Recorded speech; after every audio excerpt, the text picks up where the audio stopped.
चलो इस बीच आपको सीधा हिमाचल के हमीरपुर लिए चलते हैं, जहां पर उत्तर प्रदेश के मुख्यमंत्री योगी आदित्यनाथ एक चुनावी सभा को संबोधित कर रहे हैं। कालखंड में किसी विदेशी आक्रांता ने अयोध्या में राम मंदिर को तोड़ करके वहां पर एक विवादित ढांचा खड़ा किया था। समय के अंतराल के साथ धर्म चक्र अपना काम किया है और अयोध्या में आज भगवान श्री राम का भव्य मंदिर के निर्माण का कार्य उसी युद्ध स्तर पर आगे बढ़ रहा है। भाइयों बहनों, काशी में बाबा विश्वनाथ का धाम फिर से संवर चुका है, काशी विश्वनाथ धाम के रूप में। आपने लोकार्पण कार्यक्रम देखा होगा, आप में से कुछ लोग काशी जाने का अवसर प्राप्त हुआ होगा। जाइए देखिए कितना भव्य है।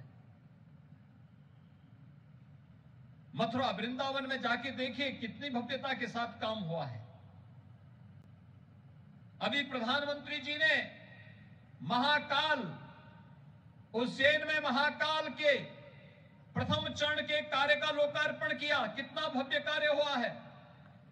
और केदारपुरी में, उत्तराखंड के केदारपुरी के उस कार्य का भी लोकार्पण प्रधानमंत्री मोदी जी के द्वारा संपन्न हुआ है। यही तो है विरासत के प्रति सम्मान का भाव, यही है विरासत के प्रति सम्मान।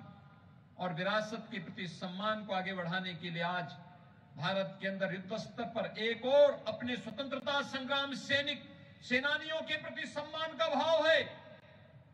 आजादी के उन सभी नायकों को सम्मान दिया जा रहा है। देश की सीमाओं पर भारत की सुरक्षा करने वाले अपने सैनिकों के प्रति कृतज्ञता ज्ञापित करते हुए उन्हें सम्मान दिया जा रहा है। दूसरी तरफ अपनी आस्था के केंद्रों को संवारने, सजाने और भारत की आस्था को सम्मान देने का कार्य हो रहा है। तो वहीं भारत के अंदर हर नौजवान के हाथ को कार्य मिल सके, मिशन रोजगार, हर नौजवान को रोजगार के साथ जोड़ने के लिए कहीं अग्निपथ की योजना प्रारंभ हुई है, कहीं पे नौकरियों की एक लंबी श्रृंखला निकली है। 10 लाख अग्निवीर निकलने हैं, अग्निवीर 10 लाख, और 10 लाख अग्निवीरों की भर्ती के साथ 10 लाख नए अन्य नौकरियां सरकारी मिलनी है। भाइयों बहनों, क्या ये सब कांग्रेस के समय हो पाता? कांग्रेस कर पाती? ये कांग्रेस नहीं कर पाती। कांग्रेस अगर कर पाती तो जनता ने, देश की जनता जनार्दन ने तो उनको पूरा अवसर दिया था, पूरा अवसर दिया था। लेकिन कांग्रेस के एजेंडे में विकास नहीं है, कांग्रेस के एजेंडे में विरासत का सम्मान नहीं है, कांग्रेस के एजेंडे में सैनिकों का सम्मान भी नहीं है। कांग्रेस के एजेंडे में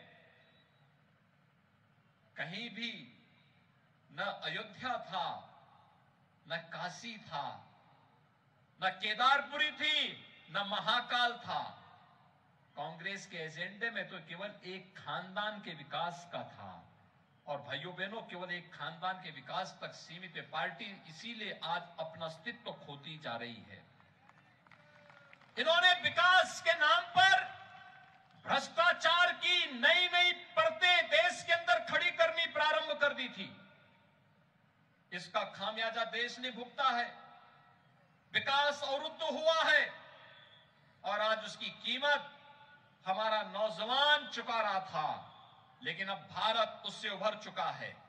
एक नए भारत के निर्माण के लिए हिमाचल प्रदेश के अंदर डबल इंजन की सरकार फिर से आवश्यक है, क्योंकि विगत 5 वर्ष के अंदर हिमाचल प्रदेश के अंदर भाइयों बहनों जिस मजबूती के साथ श्री जयराम ठाकुर जी ने काम किया है, प्रधानमंत्री मोदी जी के मार्गदर्शन में, श्री अनुराग सिंह ठाकुर जी और श्री जगत प्रकाश नड्डा जी के साथ मिलकर के, वह अभूतपूर्व है।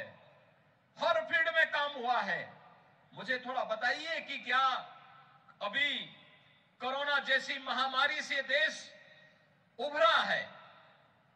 कोरोना के बात करो ना, अगर कांग्रेस के शासनकाल में दुर्भाग्य से आया होता, क्या हाल हुआ होता। प्रधानमंत्री मोदी जी की लीडरशिप थी।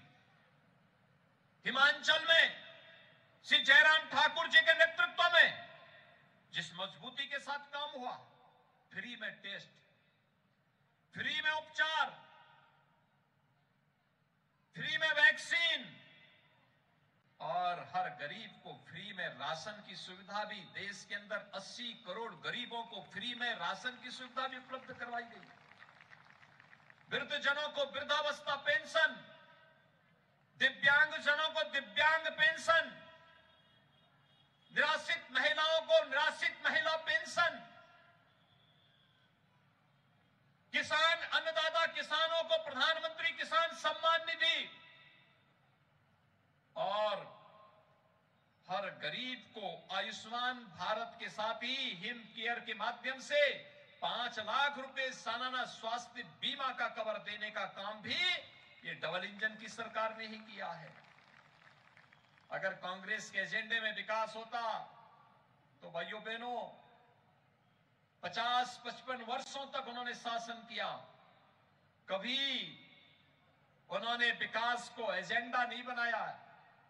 विकास उनके एजेंडे का हिस्सा नहीं था, विरासत का सम्मान उनके एजेंडे का हिस्सा नहीं था,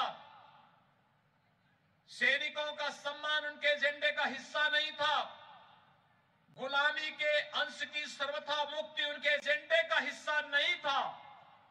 वे कभी इसको अपना एजेंडा नहीं बना पाए और इसलिए भाइयों बहनों हिमाचल के विकास की यात्रा बुलेट ट्रेन की तरह तेजी के साथ आगे बढ़ती रहे।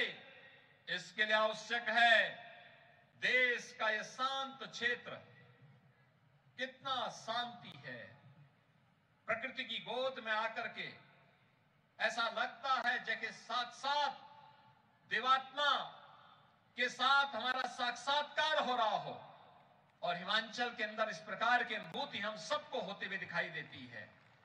यह साक्षात्कार शांति के माहौल में ही संभव है, अन्यथा नीचे से माफिया और प्रकृति के तत्वों पर घुसेंगे, कांग्रेस की जो प्रवृत्ति है समस्या ही खड़ी हो जाएंगी। क्योंकि आपको मालूम है उत्तर प्रदेश से माफियाओं का हमने सफाया कर दिया है।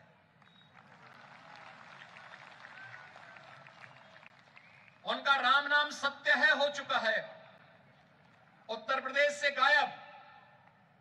तो कहीं तो ठौर ठिकाना ढूंढ रहे होंगे, कहीं तो ढूंढ रहे होंगे ना।